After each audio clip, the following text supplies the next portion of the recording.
Some Irish settlers on Cape Breton were also deserters from the British Navy. 86-year-old Maurice Donovan describes how his great-grandfather deserted from the British Navy and eventually came to Ingonish. Yes, my great-grandfather deserted the British Navy in North Sydney, in the harbour of North Sydney, and slipped ashore there in the night time. He was on watch, and that's the way he arrived in Cape Breton. He was pressed into service in England, picked up with his father, where they were fishing in Bantry Bay. He's taken out of the boat, and he never saw Ireland after. So he was pressed into the Navy. Yeah. Now, what happened after he escaped from the Navy in North Sydney? He made his way along the shore till he got to Jersey Cove.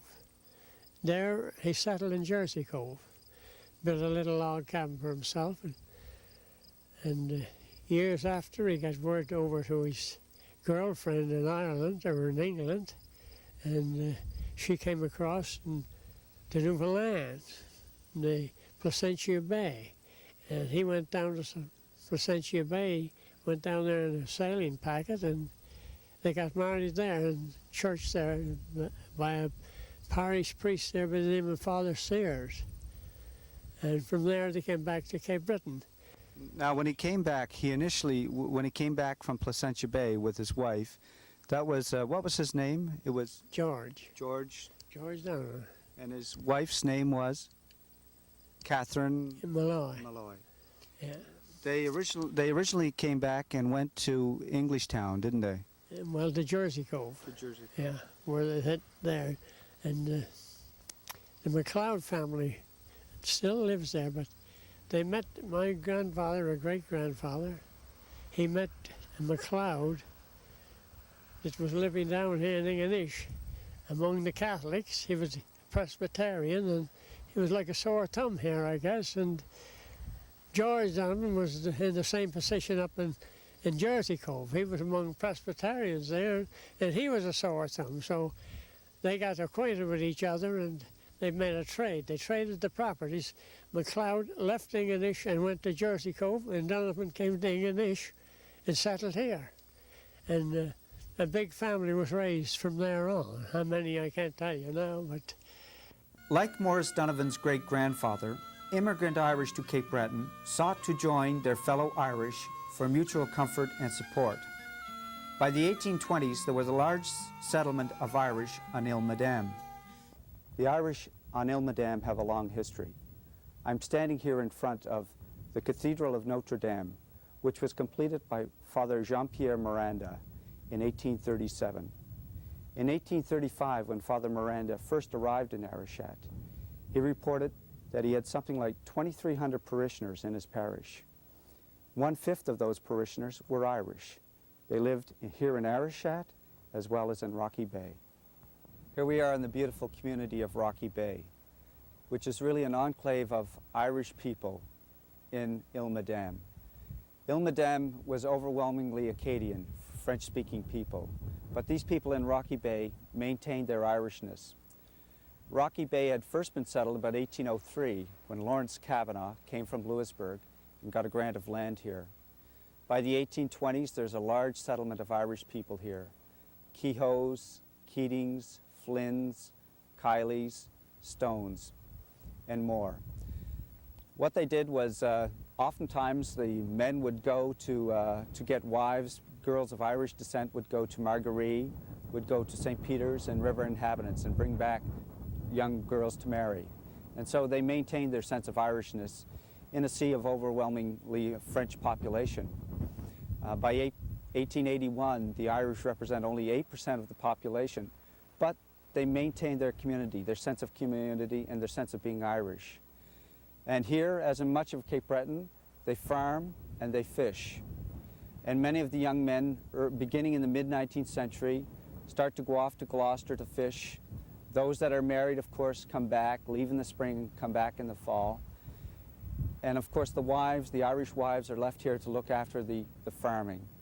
According to longtime Arishat resident Marshall Bourneau, the Rocky Bay Irish kept to themselves. Rocky Bay was a large district. I mean, it runs all along the coastline, and a very rough coastline. A lot of Irish people settled there, and they were excellent farmers and excellent fishermen. And you had to be a pretty good sailor to fish at a rocky bay, because Rocky Bay is a pretty rugged coast. Now, and the different names that came there would be the Kehoes and the Keatings and the Doyles and the Kileys. My gosh, there were several several names. You know, they all came over from Ireland, and I think it was a time in the potato famine. Was that right? But there's some very fine people in Rocky Bay, and the old remnants of the old family are still living there. You know, my gosh, I know Rocky Bay well because my wife lived below Rocky Bay, Cape Breton. And in those early days, there was no cars. You had to walk it. So you're coming in contact with a lot of the Rocky Bay people, and they were very fine people, no doubt about it. Now, the Kehoes, I think, were among the greatest number there. And then, like I said, the Kileys, they were there. I remember old Mr. Kiley, he went on sailing vessels, and he used to talk about the River Platte, you know, and up in, gosh, so many places he visited. He'd tell me all about it. It's wonderful to listen to him. But the Rocky Bay people, they pretty well kept by themselves, you know. One of the oldest Irish communities in Cape Breton is located just 6 miles up the coast from the island of Ile-Madame. First settled in the late 18th century, St. Peter's had a host of Irish families by 1815, including Powers, Kavanaghs, Boylans, Tobins, Doyles, Rileys, and Murphys. St. Peter's was the home of the influential merchant Lawrence Kavanagh II, who, in 1823, became the first Irish Catholic to sit in the Nova Scotia House of Assembly, without swearing away his faith. Catholic emancipation came to Nova Scotia 6 years before Daniel O'Connell's election to an Irish seat in the House of Commons led to emancipation in Britain. The recent discovery in the United States of 3 years of Cape Breton newspapers, published during the 1840s, reveal that Daniel O'Connell had a great deal of support among Cape Breton's Irish. Published in Sydney, the bound newspapers, entitled The Spirit of the Times and Cape Breton Free Press, described a vibrant Irish nationalism and sense of community in the Sydney area. Under the leadership of Father James Drummond, a native of Mohill, County of Leitrim, Ireland, 20 leading Irishmen in the Sydney-Brador area formed a repeal association to repeal the 1801 Act of Union between Ireland and England.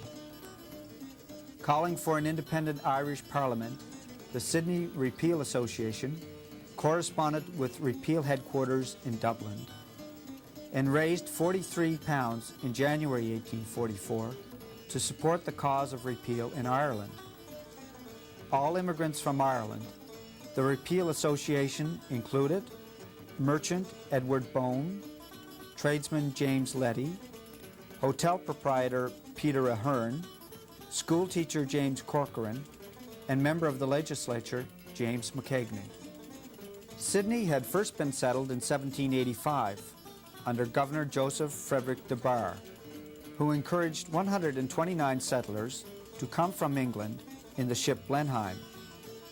Established as the capital of the new colony of Cape Breton from 1785 to 1820, the British immigrants were joined by Loyalist exiles from the American Revolution.